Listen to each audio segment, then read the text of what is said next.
Thanks very much for attending. Today is basically our inaugural event of a new name, Inside Mobile. Inside Mobile basically is, everyone's been talking about mobile, everyone's saying is this the year for mobile, was last year the year for mobile, and everyone's talking about is this the year for tablets and things such as this. And basically what we've decided to do throughout this year, we did one last year and we did it more regularly this year, is kind of have an update of really like the trends of what are we seeing in mobile. We are one of the world's largest sort of specialist agency in the mobile space. So, the future of digital. 20 years old. So a lot of people sort of like, think, oh, how old is this? It's 20 years, it's embryonic. When you talk about the digital industry, it's embryonic in where we're at today. But in 20 years, we've seen such vast change. How's it looking is the big question. So the first thing to really understand is that, looking at the population there, we've got 2 billion people now online. So a lot of people say, well, that's it, we've got our usership now, we've got 2 billion, basically that's our usership. The reality is that's not actually the case, because basically 2/3 of the world have yet to get regular internet access. So we're going to see a lot of growth, we're going to see a lot of new people, whether that's via a mobile, a tablet, or a connected digital device, we're going to see a lot of people coming onto the internet. So, however, most of the affluent communities, where the money is, when you look at the money around the world, are actually already there. So the 2 billion are those are the people that have got the money, the disposable wealth to actually be able to afford to have an internet connection, to be able to afford to connect into this world. So it's not as exciting as it looks. So whilst it's exciting in some respects that we've still got 2/3 to go, the other side is 82% of the budgets where we see meaningful monies are already there. So we've got sort of an extra percentage to come, which is the lower 18%. But when we're talking scale, a lot of businesses out there, it's micro money which we need. If you've got $1 from everyone who hasn't come onto the internet yet, there's this huge opportunity to come. So basically on the scale side of it, it's certainly there. So the market's more mature than one thinks, without the shadow of a doubt. But something very profound has actually happened now. And if you're looking at last year particularly, what we're trying to do in this session is look at what's going to happen this year. But obviously we've got to analyse what happened last year. So last year particularly, what we actually saw is that PCs started to slow down. So the growth has actually started to really slow down. And the reason being this is that mobile devices are coming in.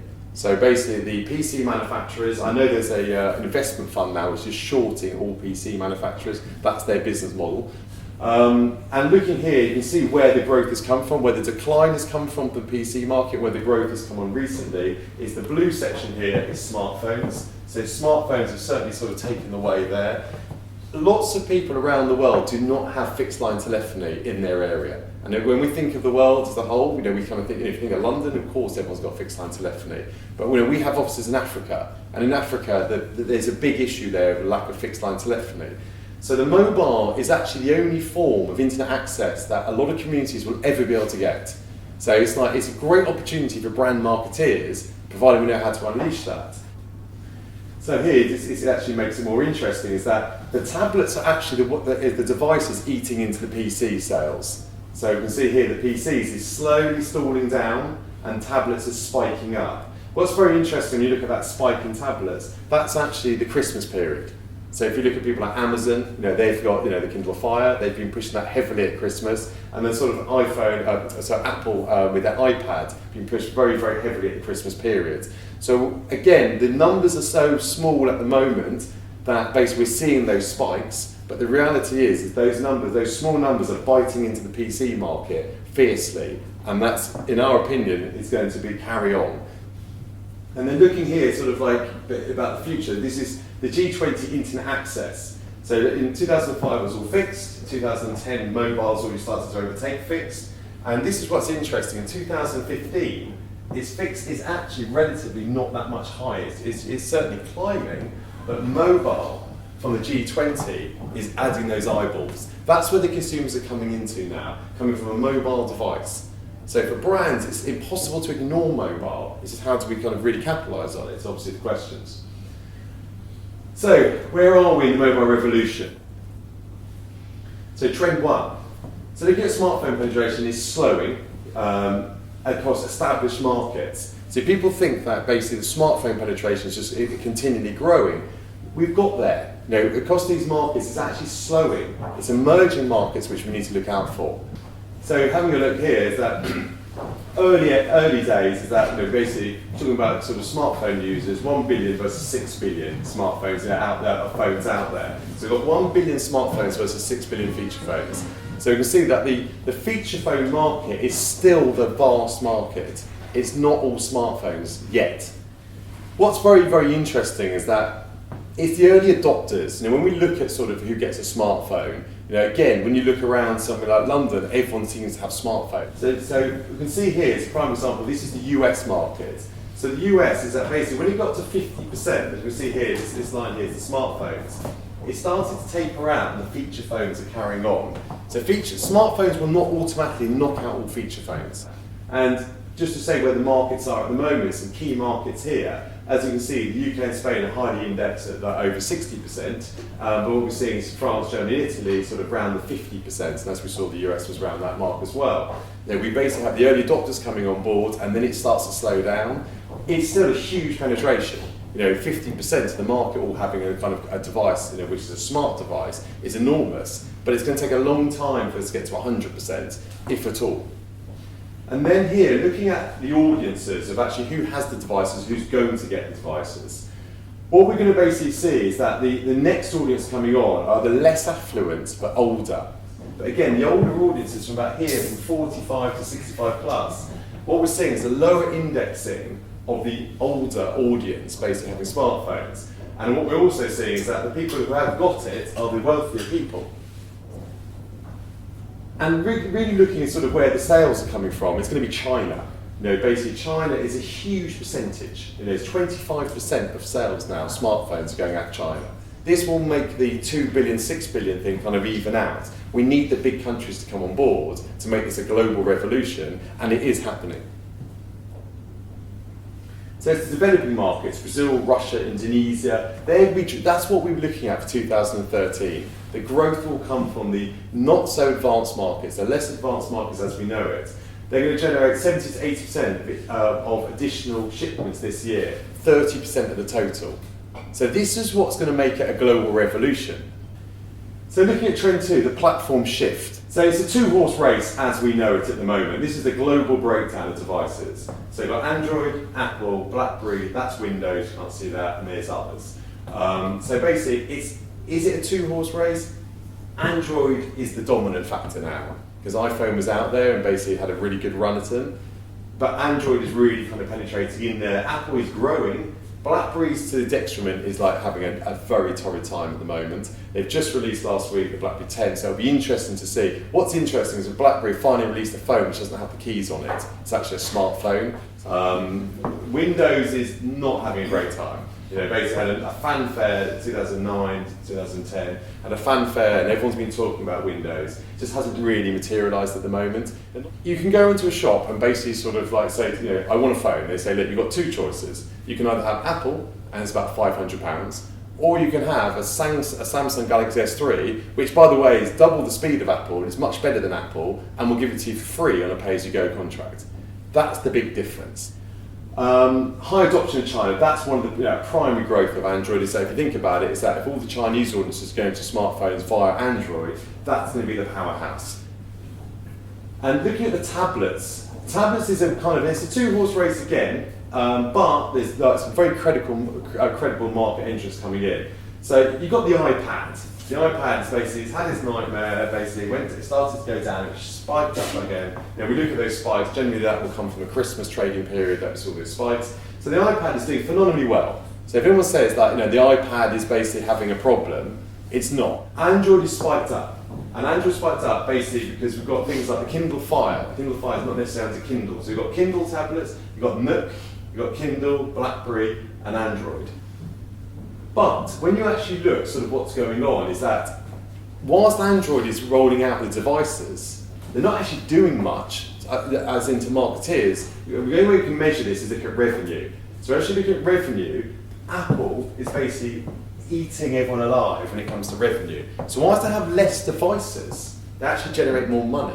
So what we kind of see by default is that more wealthy audiences have been buying the iPhones, and basically so what we've seen is that the spend comes from them And also Android has grown so much, so it gets very diluted when you're looking at impact, is that basically the more there are, the more they will have to spend collectively to get on this chart. And e-commerce, exactly the same situation, that iPad is very well penetrated, then iPhone, again, it's the wealth, they've got the money to buy the device in the first place, but Android is holding through there. So the Android customers are shopping, they are doing things, but just not as quickly as the devices they're shipping out. So what's going to happen this year? I mean, it's, obviously we've seen the change what's happening in 2012 and where we're at today. Android now is on the offensive. They're going to go around the world picking up different territories. They're doing different marketing campaigns in different territories. Google basically saying it's activating 1.3 million devices a day. So enormous. And if they can capture China, then it's going to be really, really interesting for them. They're saying by the end of this year that shipments of Android devices should surpass 1 billion. So we're dealing with enormous figures now, absolutely vast. And Android would account up to 70% of devices shipped. So this year is certainly the year of the Android. And what's driven that? I think it's been from people like Samsung. Samsung, the Galaxy S3, the S4 is coming out in about 2 months' time, or next month. Those sort of changes are very dramatic. So looking at trend 3, mobile ad spending. So it's a big market already. It's 6.43 billion in 2012. So again, from standing start, it's gone very, very quick. But if you look at the stats, and these stats are genuinely right, all the sources will be in your packs, is that it's going to get to 23 billion by 2016. That's not that long away. We're talking about 3 years away, about a market which is pretty big already, going 4-fold increase. That's going to be an absolutely vast opportunity. And that's because obviously we have more devices, but also more brands are engaging in this platform. So mobile advertising grew by 120% during 2012 in this territory, estimated at 56%. So it's going to slow down. We're still picking up that critical mass, still want to work it out. Obviously when you've got a bigger base, it's very hard to get the bigger numbers coming in.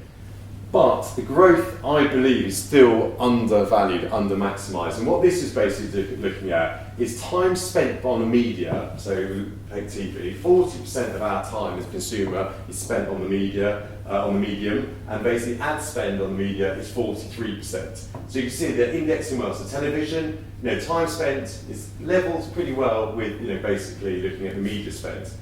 Print's having a nightmare, let's be honest. Print's having an absolute nightmare. People are now reading their content online, through digital devices. It doesn't mean that people like The Guardian are doomed. It means they need to move it to a digital device. So content is still king, but print as a whole is tanking. What we're going to do is we're going to pass over the others to go to mobile. So on mobile, we spend 23% of our time on our mobile devices. It's only attracting 1% of marketing budgets. The issue in this industry is that no brand, and I don't blame them, no brand wants to be part of a case study. No brand wants to tell their competitors where they're getting their competitive advantage from. So it's best for brands just to kind of keep quiet and under the radar. And I would do exactly the same if I was on the marketing side. Is that it's that hidden secret at the moment, but people are starting to realise very, very quickly is that with the medium 23% and spend only 1%, this is going to change. And how's it going to change? And basically that's what we're here to kind of work with our clients on. So what's been holding us back and why is it not going to anymore? So basically, people have always believed that mobile is really complicated. They're saying, oh, it's just so complicated, so fragmented, it's really hard for us to kind of capitalise in this space. That we don't believe is true. Firstly, mobile offers brands opportunities like no other medium does. So we can profile people down to sort of age, location. Location is the massive one. People forget the mobile phone, we know where they are. That location, past location, the device they're on, the handset they're on, the connection speed they're on, the content they're consuming, the language they're speaking. That basically gives us huge opportunities as marketeers. So we believe that the fragmented value chain, that's a necessary evil. It is getting easier, but agencies like ourselves, that's our job, to demystify, to make it easy for everyone to understand what's going on. We deal with all of this, but the reality is that we've got a lot of things in our armoury to make it sort of the best medium out there. And then basically talking about data and tracking. Again, this has been very, very hard to kind of master. We've had lots of problems with everyone with privacy and things such as that.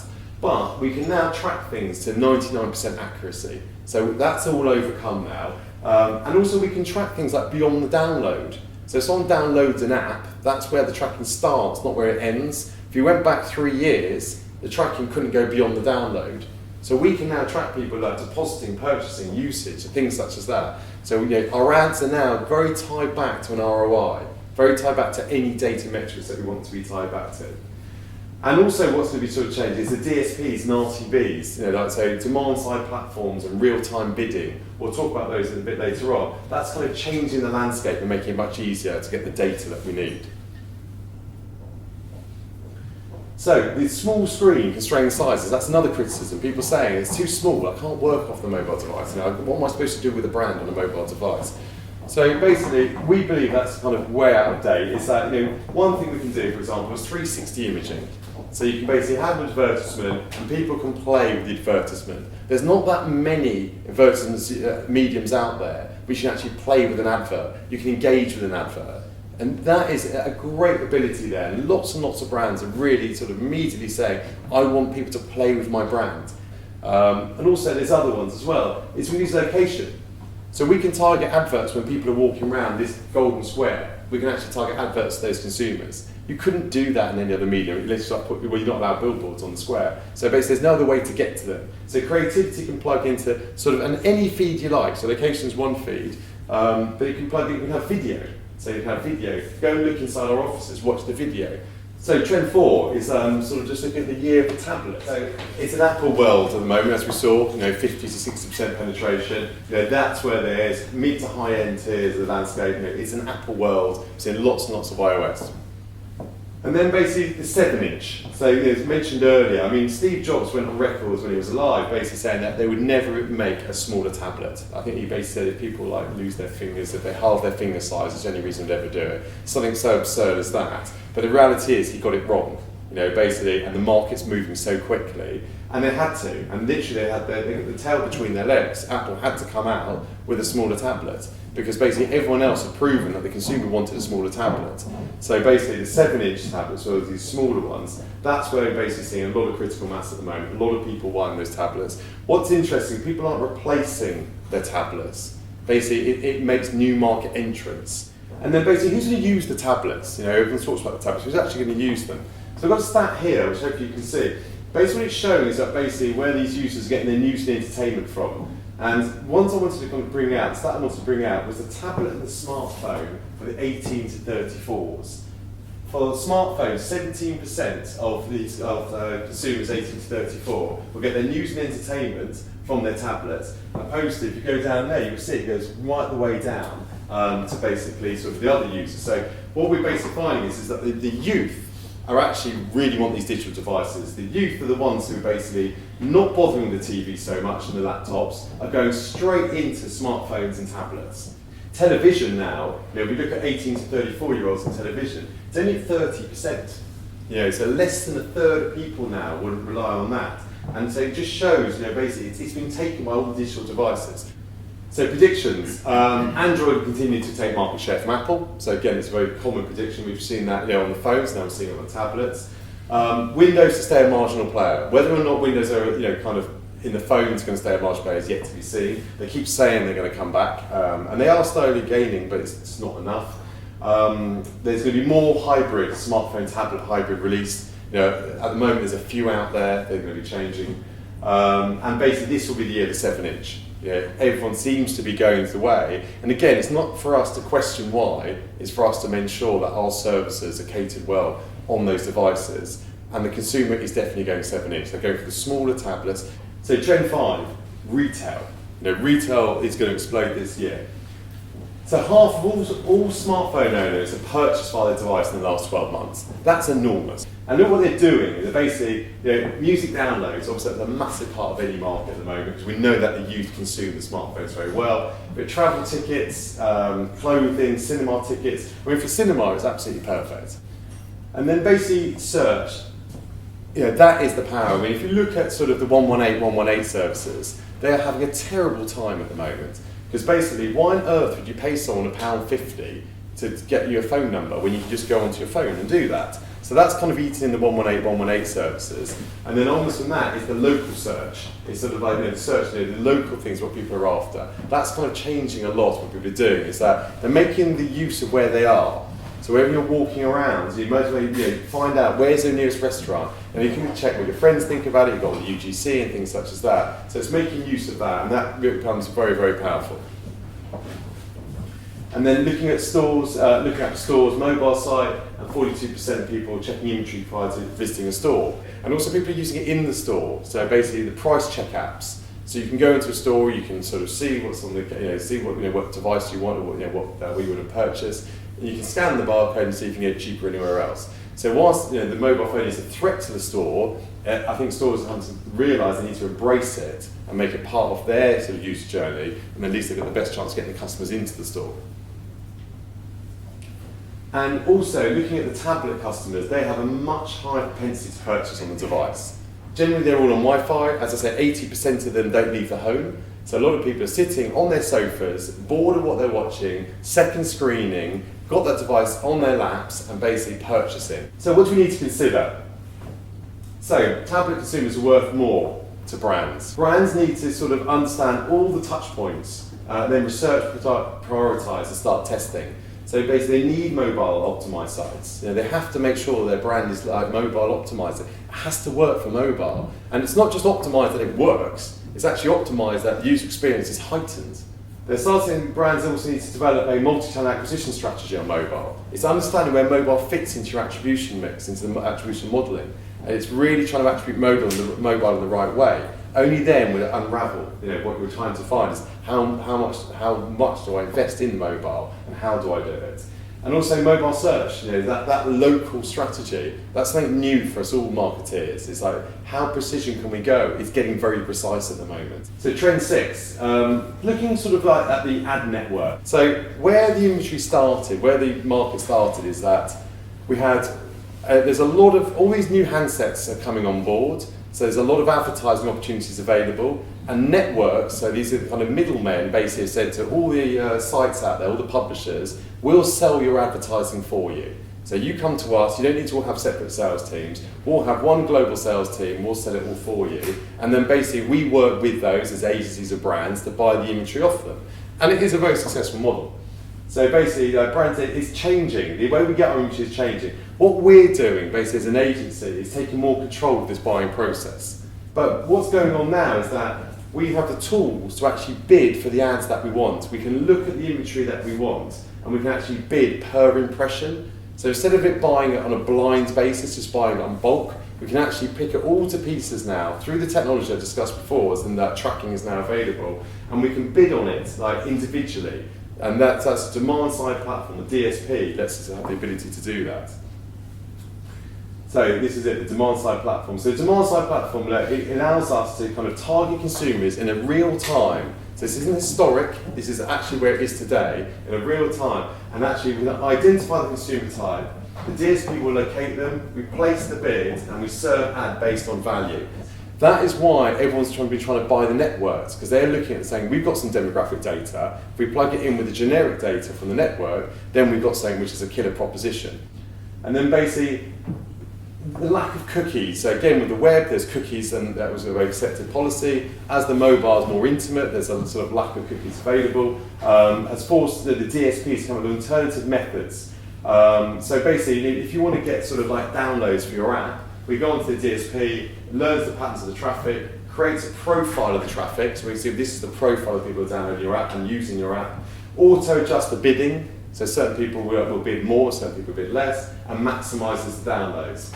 So the old system of bidding on blind inventory so app modes are inefficient over time. It's going to take a long time for that to happen. So basically, real-time bidding brings to mobile. It gives us that real-time user behaviour. So as long as they click on something right away, we know they're more likely to click on something else in like a minute's time. So it's real-time, instantaneous bids, on the impression basis. So how's this going to affect us? We're going to see efficiencies coming up. So whilst we see efficiencies coming up, we're also going to see prices going up as well, because there's more and more brands going to want to buy this mobile inventory. So it's actually going to go hand in hand. So basically, we're not going to see like CPAs just shooting through the floor, because whilst the cost per acquisition does go down, the media will go up, so it will blend it out. So So what it will hopefully do is not create that big spike for all customers who are out there at the moment. Efficiency will certainly go up 20 to 150%. More and more agencies will have to adopt their own DSPs. You know, like we have to, our business, I say we're the largest mobile agency globally, and our business, we have to do it. You know, and we'll find more and more agencies will have to do it. It's a very costly investment. They need a lot of specialist staff.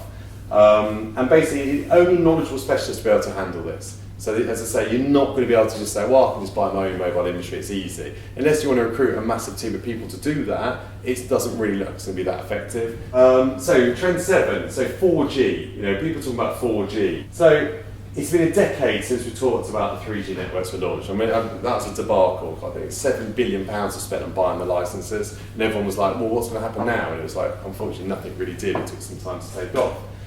So now we're seeing excitement again with the 4G coming out. And what this basically is, and people don't know, is it's basically bringing broadband-sized connectivity to your phone.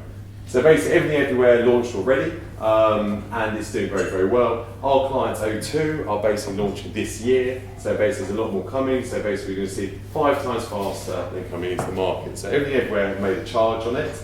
Who's going to be using it? Early adopters. You know, basically it's a high pricing point again. So it's not going to be a mass market. And how's it going to affect what we do? How's it going to affect our advertising? It's that it's not going to affect us all the way, because firstly, most of our ads, the creative ads, are all actually run on Wi-Fi anyway, because that's where you get the creativity out. So what it will do is open up opportunity for us. So basically, instead of targeting just people on Wi-Fi, we can actually target a massive, more wider market. So trend 8, Facebook. So Facebook's problem was always its mobile. There's always Achilles heel. Everyone's saying that they can't do mobile. You know, basically, it's always been the problem for Facebook. All their audience was going over to mobile, what we discussed before. You know, the portability, the tablets, and things such as that. But Facebook couldn't actually work out a way to make any money out of it, and they were really suffering. But in 2012, Facebook basically have released out their mobile version. Basically, it's making already $500,000 a day for Facebook. So Facebook is no longer a kind of choice, it's more of a necessity, and it will gain more and more momentum. And in 2013, Facebook's now rolling out its own mobile ad network. So again, it's going to get more and more interesting. So what you need to know for 2013, social networks, that's certainly a place to kind of understand when it comes onto the mobile. We're going to see sort of Facebook and Twitter, they're the ones who are running away with it, but then you've got Google, Pinterest, and you've got more and more Instagram, they're all coming out at the moment, but it's certainly where you've got to be. And from our results, from what we've seen, and this is on a global perspective where Facebook run mobile advertising, and our results, we've basically seen that mobile has been like a key driver for acquisition. So trend 9 is basically apps versus the mobile web. Everyone was basically saying 2012, you know, basically everyone was thinking mobile web, that was the way. Apps were kind of old fashioned, and it's like, you know, everyone wanted to go mobile web in HTML5. That didn't happen. Again, that's one of the big things about this industry. It doesn't happen, it's not empirically worked out. We think things will happen, they don't. So what we're seeing is that the pendulum is swinging back to apps, say for 2013, is that basically the apps certainly seem to be, you know, that's what the customer's used to. And again, I think we know from time is that you don't try and change the customer. You follow the customer. You try and make sure that you're like with the customer, trying to change them, saying to them like, you know, we're not going to offer you any more your apps. I don't think it's going to work. And then basically looking here, it's like looking at the smartphone users spend more on apps than on the mobile web. So mobile web is very important without a shadow of a doubt. But what we're seeing is that the money is still spent on the apps. The dwell time's on the apps and the money's being spent on the apps. And basically looking at mobile app revenue, still growing fast. So you know, this is the revenue here. So you can see it's still really, really like growing, which is obviously fantastic. 89% of downloads are free downloads. So do you charge for your app? No. 2009, yes. 2013, no. What it basically is that people are buying, you get the apps for free, and then you buy content within the app. That's the most likely way to get money out of the customer. Trend 10 really is, it's going to change. You know, we would love to tell you what the 10 trends are for this year and get it exactly right, but we can't. And the only advice we can really give you is stay informed, is stay in touch with ourselves and other businesses out there, because basically we have a team of people, their whole job is to try to look at these changes and what's going on in the market. And I don't think any agency could possibly guess what's going to happen this year, next year, and the year after. the way to do it is to basically continually updating your research, continually sort of reaching out to people like ourselves. We do issue white papers. We've got a white paper coming out very shortly, and that white paper again is going to be informing people about the industry more and more. They're free. These white papers are free from every company out there, and my advice was just staying informed and keeping informed is the way forward, certainly on this.